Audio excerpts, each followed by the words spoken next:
Leadership is the great challenge of the last of the 90s and the first part of the new century. The challenges in science, the challenges in education.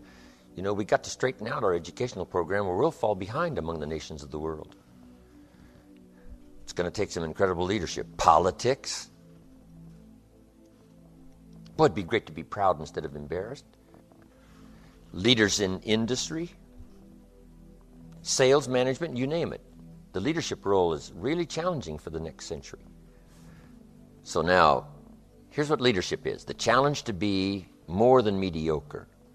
The challenge to step up to a new level, a new dimension. And here's what this new dimension has. Opportunity and responsibility. But who wouldn't want the responsibility along with the opportunity if it builds an extraordinary life? You wouldn't want it any other way. Here's some of the refinement of leadership. Now, I've got to go through these notes rather quickly. The refinement of leadership. Make this list. Learn to be strong but not rude. Some people mistake rudeness for strength. Rudeness we don't need. Strength we do need. Here's the next one. Learn to be bold but not a bully. We need to boldly seize the day, boldly seize the opportunity, boldly seize the chance. But we don't need bullies. We don't need anybody to push anybody around. There's a whole new level of leadership. Especially like in network marketing, you got to learn it anyway if you want to succeed. But it'll work anywhere. A new method of leadership. Here's what it is. Leadership by invitation. Not leadership by threat. Not leadership by aggravation. Not leadership by intimidation. That now shows the weakness of the leader. That now shows ego at work instead of skills. But it's leadership by invitation. Invite somebody to a better way of doing things. Here's what else it's called. Leadership by inspiration. Inspiring somebody to make the necessary changes to move up or to get the job done. As leaders, we inspire. As leaders, we entice. As leaders, we invite, entice, inspire. Not threaten. New kind of leadership. Be bold but not a bully. Next. Be kind but not weak. Some people mistake weakness for kindness. And it's a great mistake. Kindness isn't weak. Kindness is a certain unusual strength. But don't say, I must be weak in order to be kind. And the answer is no. Sometimes you have to be unusually strong to be kind. Somebody coined the expression, tough love. Love that really tells the truth and levels, sometimes with a broken heart, but whatever has to be said, has to be said. Kind but not weak. Here's another one that's excellent. Be thoughtful but not lazy. We need to give thought, but we also need to take action. You need to dream without just being a dreamer. Head in the clouds, yes, dreaming, lofty dreams, but feet on the ground. Here's 2 or 3 more. These are excellent. Be humble but not timid. Some people mistake timidity for humility. Humility is a virtue. Timidity is an illness. It can be cured. It can be managed. And if you are timid, you got to work on it. I'm telling you, it's a weakness. It's not a virtue. But you must turn your timidity into strength and keep working on it and keep working on it until finally you have driven it into such a small corner that it does not devastate your life anymore. Now you use it as a source of teaching. I used to be so shy and so timid, but I worked on it and I worked on it and I've driven it into such a small corner it doesn't dominate my life anymore. It's still there, but it doesn't dominate. That's what's important. But humility is a virtue. Expands your ability to understand the vastness of it all and how small we are in relation to everything. Humility that causes you to get on your knees and talk to a child without any fear of how you'll look. Humility. To understand, yes, humans are unique, but in the vast space of it all, we're all pretty small. Yes, we know, but what we don't know is so much greater than what we do know. Here's a couple of more. Be proud without being arrogant. There's something to be said for team pride and community pride.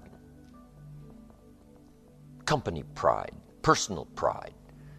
But don't cross the line to where you're being proud now becomes arrogance. Pride we need, arrogance we don't. Arrogance is usually the childish attempt to make up for lack of self-worth.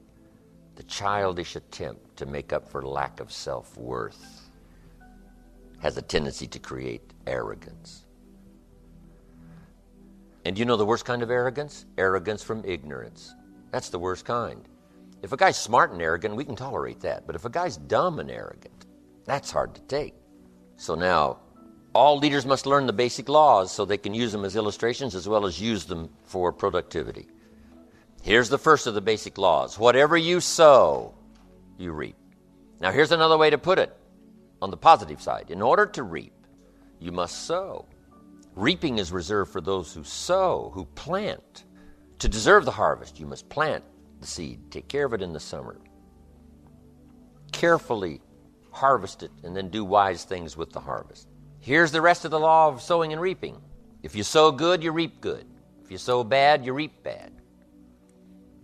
You can't sow bad and hope for good. You can't plant weeds and hope for flowers. It works both positive and negative. Now, here's something else about the law of sowing and reaping. You don't reap what you sow. That's important to understand. You reap much more than what you sow. If you just reap what you sow, what's the exercise for? No, we don't reap what we sow. We reap much more than what we sow. Now, here's what's important to understand on that. It works both positive and negative.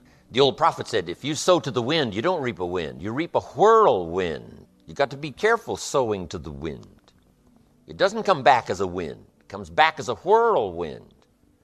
That's on the negative side. But now it also works on the positive side. If you plant a cup of corn, how much do you get back? A cup? No, a bushel for the cup. You get back much more than what you plant. That's the reason for planting, for the increase. Positive, negative. Now here's the next key to the law of sowing and reaping. Sometimes it doesn't work at all. Everybody has to understand. The farmer plants the crop in the spring, takes care of it all summer, is an honorable man, loves his family, is a decent citizen. But the day before he sends the combines into the field, a hailstorm comes along and beats his crop into the ground, and it's gone, it's lost. So this time it didn't work. So now what must the farmer do? He's got to decide whether to do it again or not. Should we take another chance in the next spring? We would advise him to do so, even though he lost everything in the last harvest. And it didn't work. You didn't reap what you sowed. But here's the law of averages. Here's the odds. More often than not, you reap what you sow. More often than not, you'll have a harvest if you plant in the spring. There's no guarantee, but more often than not. And guess what more often than not is? Pretty good odds. It's better than Las Vegas. The law of sowing and reaping. Next, one of the most important laws to learn is the law of averages. If you do something often enough, you'll get a ratio of results. Once you understand that, the world is yours. Learning to employ people in the unique thing called the law of averages is stunning in its result in terms of fortune. Let's say you're in sales and you talk to 10 people just getting started. If you talk to 10, you get 1. We now have what we call the beginning of a ratio. Talk to 10, 9 say no, 1 says yes.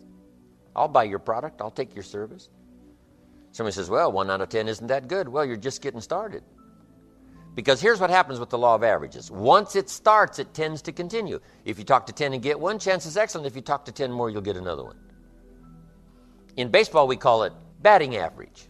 Swing 10 times, get a hit. Swing 10 times, get a hit. Nobody bats 9 out of 10. So you don't have to be perfect here. All you have to do is understand the law of averages. Now, even if you're only getting 1 out of 10, you can now start to compete. If you've been here a long time, you can get 9 out of 10. I just joined, I can only get 1 out of 10. I'm telling you, if we have a contest, I will beat you. You say, well, you just started. How could you beat me? It's very simple.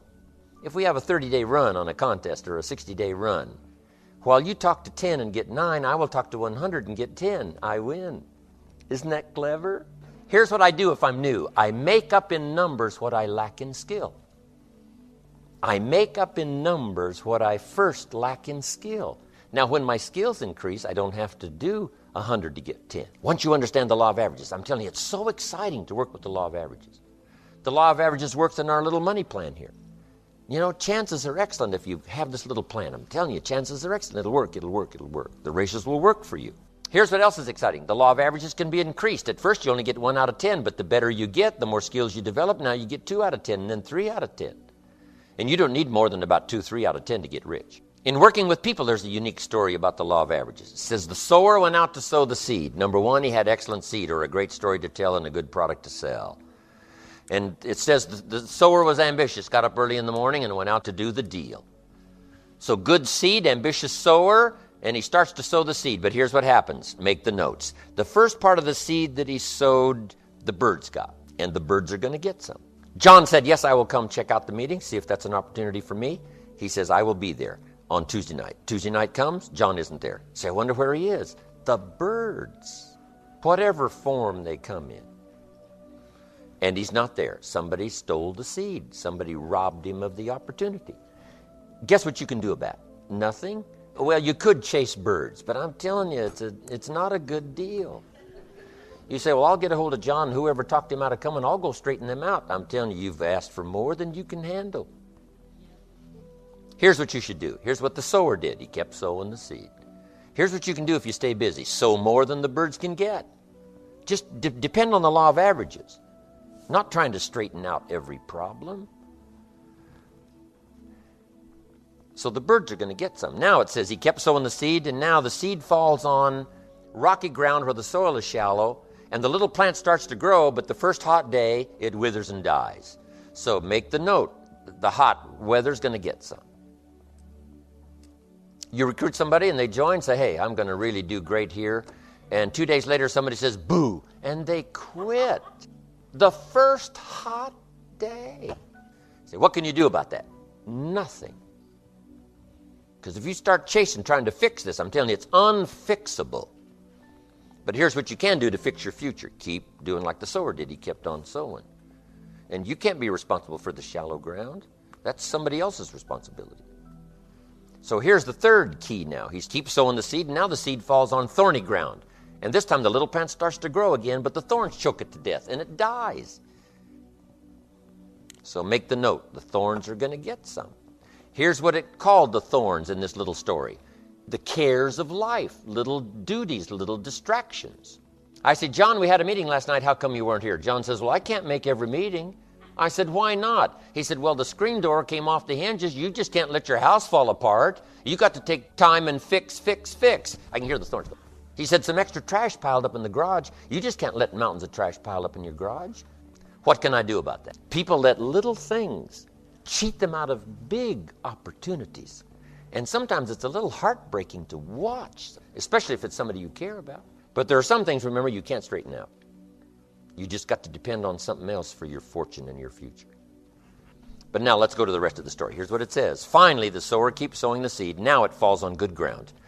Underline this, good ground. And it always will. If you keep sharing a good idea, it will someday fall on good ground. Productive ground, receptive ground, decision-making ground. Now, it was interesting, though, about the ground. Here's what it said about the ground. Some of this good ground now produced 30%, some produced 60%, and some produced 100%.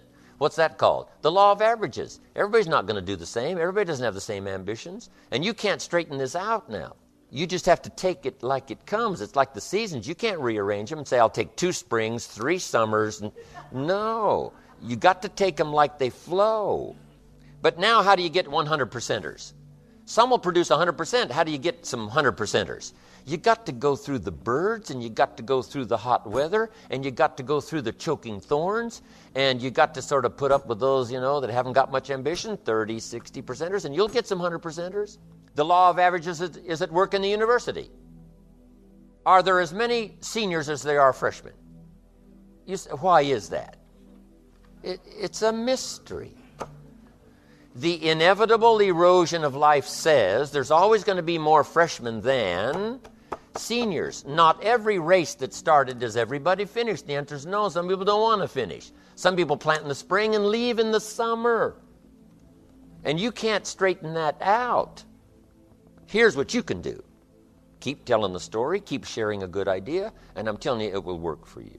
So here's what we say. If you want a lot of graduating seniors, you must keep loading the freshman class. The law of averages. It's one of the greatest studies to make. It'll serve you well in your business career, your sales career, any kind of career. One more on the law of averages. There's an old rule, and it's been around a long time, that says 20% of the people do 80% of the business and 80% do 20%. And this is something you don't try to change or rearrange. It's part of the deal. Somebody says, well, I'll just fire the 80%. And say, no, because whoever's left, 20% of them will do 80% and 80 will do 20%. That's not something you mess with. Here's what these laws are. Something you work with, something you understand and you work with.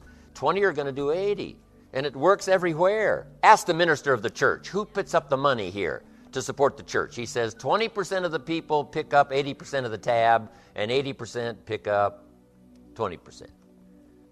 Americans paying taxes, what's the deal? 20% pay 80% of the taxes, and 80% pay 20% of the taxes to run the federal government. This is not something you mess with. This is something you work with until you understand it. Well, how do you work with the 80-20? Here's what you got to do. Part of it's time management. You can only give 20% of your time to the 80% because they're only producing 20%. Now you can give 80% of your time to the 20%. Now remember, the pull is in the opposite direction. Guess who wants 80% of your time? The wrong group.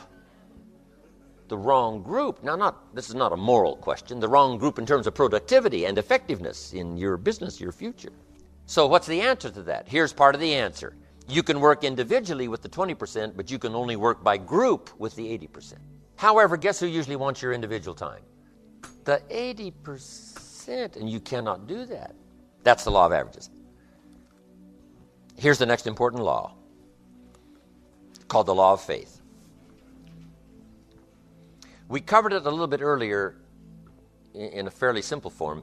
Faith is the ability to see things that don't yet exist. Faith, though, can turn difficulty into reality, positive reality. And I just want to give you this quick little line up here because it's so important to ponder and then work it. Here's what faith is for. Number one, faith is the ability to see it as it is. Faith doesn't mind seeing it as it is because faith is a miracle worker. Faith does not ignore the negative. Faith uses the negative because if there was no negative, there'd be no need for faith. If everything is okay, what would you need faith for? You need faith because it isn't okay. Now, what isn't okay? Who knows? The situation that isn't okay. So here's what faith does. Number one, faith does not ignore the negative because faith now stands as the miracle worker if you let it work. So faith sees it as it is. If it's ugly, it's ugly. If it isn't working, it isn't working. If it's a mess, it's a mess. It doesn't hurt to call a mess a mess. You don't need to fancy it up here. If it's broke, it's broke. If it's miserable, it's miserable. Faith doesn't mind admitting that. Faith doesn't mind seeing that. Here's why. Number one, you can see it as it is. That's the beginning of faith, seeing it as it is. Now, here's the second step of faith. See it better than it is. Couldn't you see beyond the mess? The mess is for today. Couldn't you look into tomorrow? The answer is yes, I guess I could look into tomorrow. Humans have this incredible ability to look into tomorrow, to look into next week. So we not only have the ability to see it as it is, the beginning of faith, but to see it better than it is. Dream the dreams, make the plans, visualize. Use your imagination. See it better than it is. Now here's the third step that turns faith into reality. Make it better than it is. Faith now must be invested in the muscle. But if you invest faith now in the action, you can take any situation and make it better than it is. Next, in the beginning of faith, seeing it as it is. Don't see it worse than it is. Don't blow it out of proportion. Some people have this tendency to blow it all out of proportion and say, well, it can't be that bad. If it's this bad, that's how bad it is. You don't need to multiply how bad it is by 10. That's not necessary here. Just as it is, that's the deal, as it is. Don't see it worse than it is. Now here's the next unique key to faith. Don't see it for more than it can become. there's a thin line between faith and folly. Yes, it's possible to see yourself as a millionaire, but not overnight. Somebody says, well, yes, I can see that. Don't see it for more than it can become in a reasonable period of time. Yes, if it dropped out of the sky overnight, but that's not likely. But it's still possible to be a millionaire. It's still possible to be rich and wealthy, given a certain amount of time working with the law of averages and all the rest of the stuff we've talked about today. So don't see it for more than it can become, so that you move into folly instead of faith. Plenty is possible without being foolish in your faith exercise. But now here's two more cautions. Number one, it might be worse than you first see it. You better look underneath. Because sometimes you just look at the surface. You better take a look so that you can really see it as bad as it is. Not to overblow it now, but to make sure you see it as bad as it really is. Now here's the next one. Give yourself a chance to understand that it could be far more in the future than what you can first see. By faith, here's all you can see. The miracles that we see here gives us a certain amount of faith, but it looks like we need some more. But you take the first step. Take the first step of what you can see. But give yourself a chance to be able to see it for more than what you first see it. On a foggy night, if all you can see is 100 feet, here's what you do. Walk that first 100 feet, now you can see another 100 feet. You can't see the 200 feet. But if you can see 100 feet, you walk the first 100 feet, now you can see another 100 feet. So I'm asking you to take the early steps of faith. Whatever you can see it possible to become, start believing that. Have faith for that. And I'm telling you, as that starts to exercise, you'll be able to see it for more and for more and for more. The possibilities will start to increase in your own imagination. Now make these notes. In leadership, working with people, make these notes. Learn to work with the people who deserve it, not the people who need it. Because life operates by deserve. We studied that yesterday.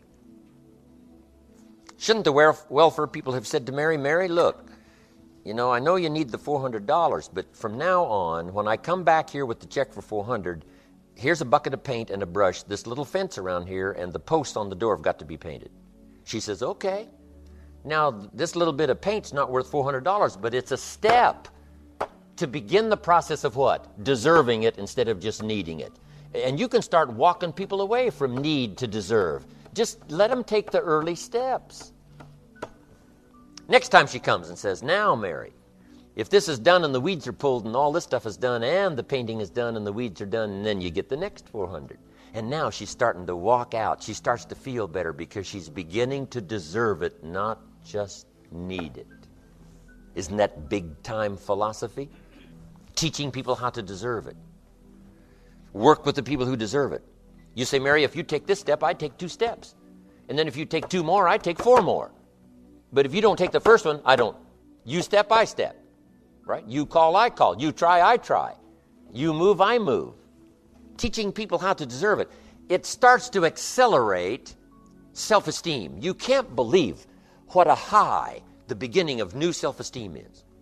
If a person hasn't had it for years and years and they've been beat down by their own philosophy and they've been beat down by everybody else. If you start them on the early steps that starts this process of self-esteem, the early self-esteem is even more valuable than the fortune because it comes at a necessary time. Leading people step by step into self-esteem, and self-esteem leads to action, action leads to progress, progress leads to fortune. What else do you want? So work with the people who deserve it. Now here's the next key. Show people how to deserve your time, how to deserve your help. Next, don't expect the pear tree to bear apples. Let people do whatever they can do. You can hang apples on a pear tree, do all kinds of things. Put up a sign, this is an apple tree, and you get pears. So let people do whatever they can do, and let them change their mind. Let them grow and develop. Here's what I found. You cannot change people, but they can change themselves. The best you can do is inspire and hope, teach and hope. Teach and pray and hope, and teach and pray and inspire and pray and hope. That's the best you can do. You can't get in there and change, but you can do your best to deliver the message that can create change if someone will accept it, if someone will do something about it, take the early baby steps to get started. And be happy with the smallest progress and give some rewards and pat on the back and a big smile and say, Mary, it's going to work for you. You've taken these 2 steps. I'm telling you, if you can take 2 steps, you could take 102. Next, all leaders must teach the fact that there is both good and evil. Here's the challenge for all of us, to become the most of the good in us and the least of the bad. The most of the good and the least of the bad, because that resides in all of us. That's the beginning we talked about the other day of civilization, becoming the most of the good and the least of the bad. But we must remember there is both good and evil. I did a speech one time called Today I Am a Wealthy Man. Didn't have much to do with money, but let me give you the list and we're finished. I said, today I'm a wealthy man, number 1, because of my heritage. All that I inherited, that I didn't work for, I was blessed with it. 1 was my parents, 1 was my country. I was blessed by books I didn't write. I was blessed by libraries I didn't build. I was blessed by courts I didn't organize. I was blessed by airplanes and telephones. I'm blessed by all that. I didn't create it. I inherited it. I inherited a country that believed in democracy and freedom. I mean, once you start this list of heritage, it's just staggering. Next, I said I'm wealthy because of my knowledge. Those that have passed their knowledge on to me has made me rich beyond belief. Here's what I asked for one time, a long time ago, unusual awareness. I want to be sensitive to what's happening, unusual awareness. Not only the gift of knowledge, but what's happening, what's going on, so that I can use my knowledge to the best of my ability. I only asked of my daughters 2 things, that's all. My daughters, I only asked 2 things. Here are those 2 things. Number 1, the highest respect for all life. Number 2, unusual kindness. That's all I asked. The highest respect for all life and unusual kindness. Next, I'm a wealthy man because of my future.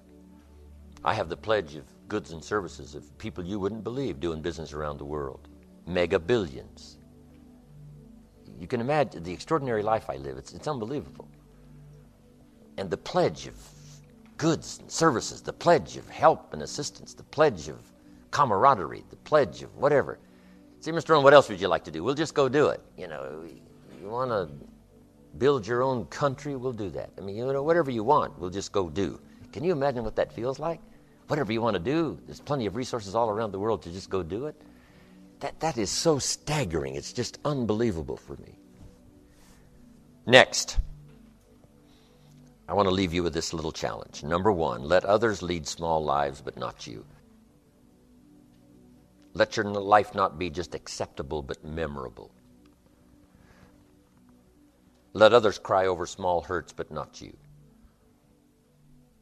Let others waste their resources, but not you. And then here's 2 more, and I'm finished. Learn to help people with their lives, not just their jobs. We need to teach job skills, yes. But if you'll also teach life skills, weave it all into the teaching of job skills. Teach your children job skills, but then teach them life skills. And here's the last, my challenge for you. It comes from the old prophet. Here's what he said.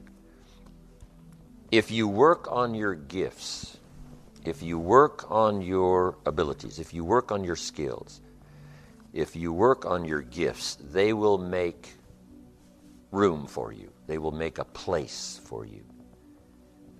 If you become attractive, you'll have an attractive place. If you work on your skills, they will put you in an unusual place. You don't have to worry about the place. It is right now being prepared for you to qualify. The place. And if you work on your gifts, gifts of language, gifts of intelligence, gifts of faith, gifts of helping others, gifts of influence, if you'll work on those gifts, you'll always have a place. I got to be one of the great examples. Look where my gifts have brought me to this place. I worked hard on my gifts. I worked hard on my skills. I worked hard on my delivery. I worked hard on my ability to affect other people with language and words and experiences. And then my gifts brought me to unique places now around the world. Because my gifts, I worked on my gifts and made myself valuable enough to be invited to these places. The same thing is going to happen for you, without a doubt.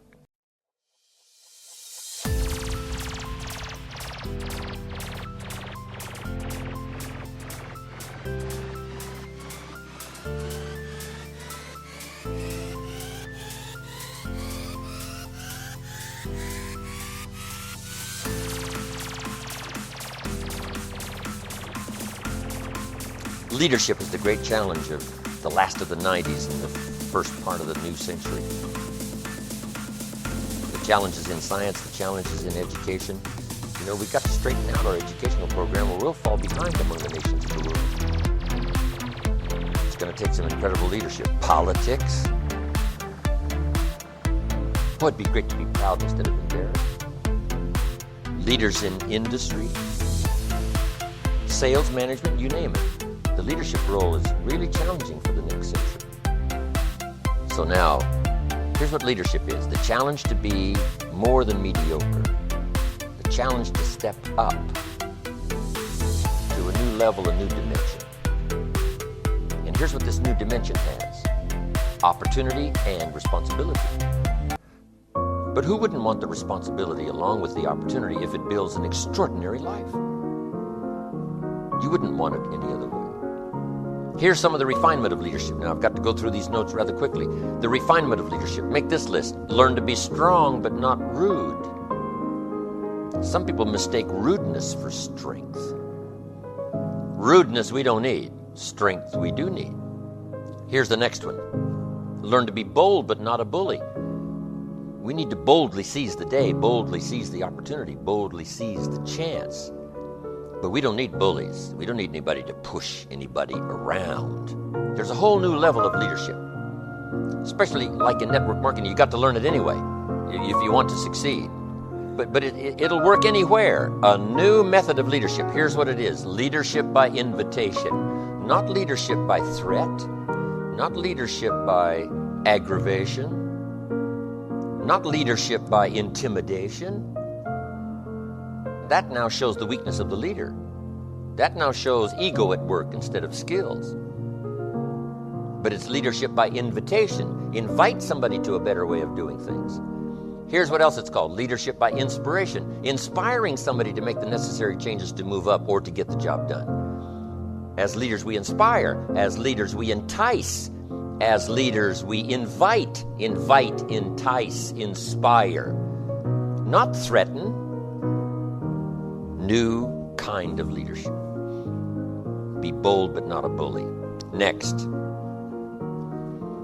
Be kind but not weak. Some people mistake weakness for kindness. And it's a great mistake. Kindness isn't weak. Kindness is a certain unusual strength. But don't say, I must be weak in order to be kind. And the answer is no. Sometimes you have to be unusually strong to be kind. Somebody coined the expression, tough love. Love that really tells the truth and levels, sometimes with a broken heart, but whatever has to be said, has to be said. Kind but not weak. Here's another one that's excellent. Be thoughtful but not lazy. We need to give thought, but we also need to take action. You need to dream without just being a dreamer. Head in the clouds, yes, dreaming, lofty dreams, but feet on the ground. Here's 2 or 3 more. These are excellent. Be humble but not timid. Some people mistake timidity for humility. Humility is a virtue. Timidity is an illness. It can be cured. It can be managed. And if you are timid, you got to work on it. I'm telling you, it's a weakness. It's not a virtue. But you must turn your timidity into strength and keep working on it and keep working on it until finally you have driven it into such a small corner that it does not devastate your life anymore. Now you use it as a source of teaching. I used to be so shy and so timid, but I worked on it and I worked on it and I've driven it into such a small corner it doesn't dominate my life anymore. It's still there, but it doesn't dominate. That's what's important. But humility is a virtue. Expands your ability to understand the vastness of it all and how small we are in relation to everything. Humility that causes you to get on your knees and talk to a child without any fear of how you'll look. Humility. To understand, yes, humans are unique, but in the vast space of it all, we're all pretty small. Yes, we know, but what we don't know is so much greater than what we do know. Here's a couple of more. Be proud without being arrogant. There's something to be said for team pride and community pride. company pride, personal pride. But don't cross the line to where your being proud now becomes arrogance. Pride we need, arrogance we don't. Arrogance is usually the childish attempt to make up for lack of self-worth. The childish attempt to make up for lack of self-worth has a tendency to create arrogance.